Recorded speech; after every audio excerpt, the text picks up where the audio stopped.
Tick, tick. I agonized over the passing of every minute on the large clock. I was standing with my friends Naomi and Dave in National Airport. Standing because there were so many flights waiting to depart that there wasn't one empty seat, let alone 3 near our gate. My gaze shifted between the clock, the gray iciness outside the window, and the electronic display that no longer listed a departure time for our flight. We had been at the airport for hours, grounded by wintry weather. The 3 of us took turns using the restroom, getting snacks, and browsing magazines, making sure that one of us was always near the gate, just in case the airline made an announcement, like things getting back on schedule, or more cancellations, or worst of all, the airport closing altogether. We didn't have a direct flight to Florida. Our once long layover in Atlanta grew shorter and shorter. As I brooded, I heard a garbled voice announce, "We will resume boarding flights." Weary travelers around us cheered, and Naomi, Dave, and I grabbed our carry-ons and rushed to the gate. We were hurried through check-in, and we settled into our row. The plane pulled away from the gate, and then we sat, more minutes ticking by, waiting for our turn on the runway. When we were finally in the air, the flight crew attempted some reassuring words. "Ladies and gentlemen, this is your captain. Thank you for your patience. We will attempt to make up some time while en route to Atlanta." As I contemplated what making up time meant, shifting into 5th gear, beseeching Zeus for a good tailwind, maybe flying through a wormhole, the flight attendants began double duty, serving drinks and checking in with passengers like us who were traveling on past Atlanta. Naomi, Dave, and I started talking about the wedding at this point. We were friends from college, from the drama club, and the wedding was for our mutual friends in Florida the next morning. We weren't just guests, though. Dave was to be the best man, Naomi would sing during the ceremony, and I was to be a bridesmaid. What would happen if we missed our connecting flight to Florida? Naomi, I worried to the irritation of those around us, actually sang, "I gotta get there in the morning, just get me to the church on time." When the stewardess arrived at our row, I asked for a Coke and the prognosis on us making our connection from Atlanta to Palm Beach. She looked at a printout and shook her head no. Dave asked if there was a later flight we could take. Maybe. It depended on that making up time thing that the pilot was attempting. The 3 of us continued talking about the wedding, alternating between excitement about being in it and seeing our friends and worry that we might miss it all. The stewardess came back after a while with an update. "There's one flight tonight from Atlanta to Palm Beach that has 3 seats, but it looks like we'll land about 15 minutes before it takes off. It's too tight. We can help you book a hotel and then get you on a flight first thing in the morning."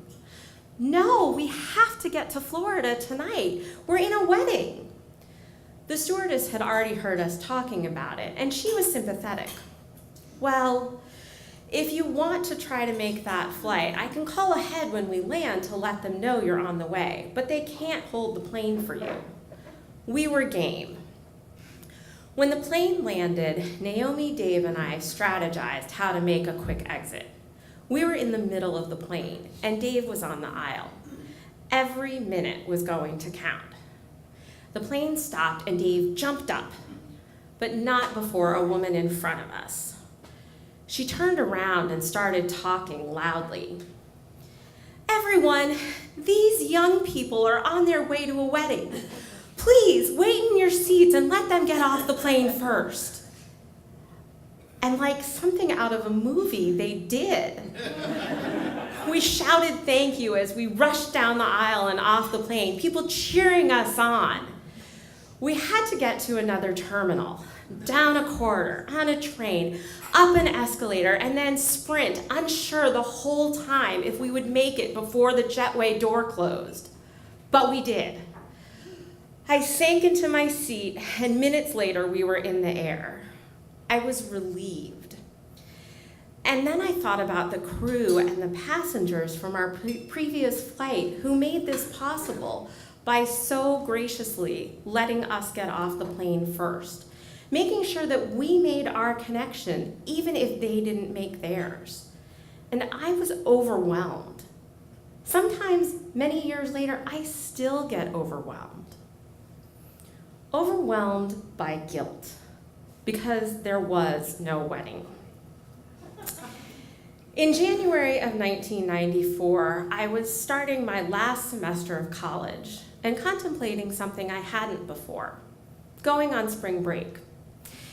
In previous years, I had stayed on campus to make sets and costumes for the drama club's spring musical, but that year I was too busy to be involved in the show. My best friend, Naomi, had been talking with our friend Dave. His family had a house in Florida where we could stay. A free week at the beach was appealing. I was a poor college student, another reason I'd never gone on spring break before. I didn't have the money that year, but I did have a new credit card with a $500 limit. I thought I deserved to have this college experience of spring break, so I charged my ticket. A few weeks later, Brian, another drama friend, decided he'd go too. The rest of us had booked a midday flight on a February Friday from National. Brian had a test he had to take, so he booked an afternoon flight from Dulles direct to Palm Beach. Now, remember, this was 1994. None of us had cell phones, and we were young adults lacking forethought. Before the ice storm delayed the first leg of our trip to Atlanta, Naomi, Dave, and I were scheduled to arrive in Florida hours before Brian. We had planned to take our luggage to the house, grab some dinner, and pick Brian up. We had the keys to the house. Did Brian even have the address? He was also a poor college student and only 18.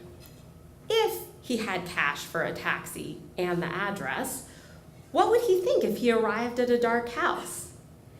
If the rest of us got stuck in Atlanta overnight, would he sleep in the carport? Naomi, Dave, and I felt like we had to get to Florida before Brian was scheduled to arrive.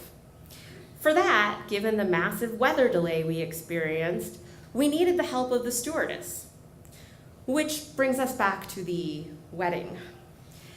I'm not sure which one of us came up with that particular story, but we all decided to give it a shot to try to win over the airline.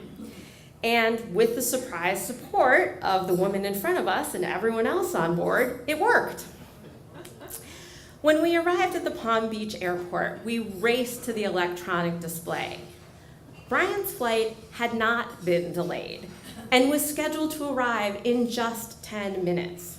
We ran into him at the baggage carousel, and then we all took a taxi to the house together. We were actually staying in West Palm Beach, which felt like an early look at retirement instead of, woohoo, spring break. The house was a 15-minute drive to public beach access, so between that and frequent rain, I only had about 5 or 6 hours at the beach that whole week.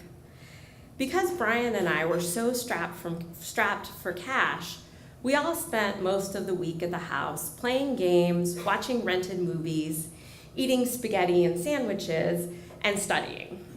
We saved up for one big night out, and we chose a restaurant that had dancing since Brian was too young to go to a nightclub. The dance floor was empty when we arrived, but Naomi and I went out for a few songs while we waited for our dinner.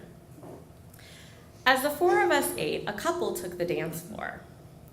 I almost dropped my fork when the woman, who I guessed was in her 70s and wearing a low-cut leopard print blouse, dropped to her knees. She started crawling slowly and suggestively across the floor to her septuagenarian partner, like a scene out of Dirty Dancing, flashing us along the way. They were still there when we returned for one final song before we went back to the house to play canasta. Instead of memories of days by the beach and nights spent clubbing, spring break filled my mind with anxiety about a credit card bill I couldn't pay and visions of the woman in the leopard print blouse. Despite all of the effort to get to Florida on time, the week was far from what I expected. But maybe, I thought, given the debt and more especially the lie, it was the spring break I deserved. Like they say, karma's a beach.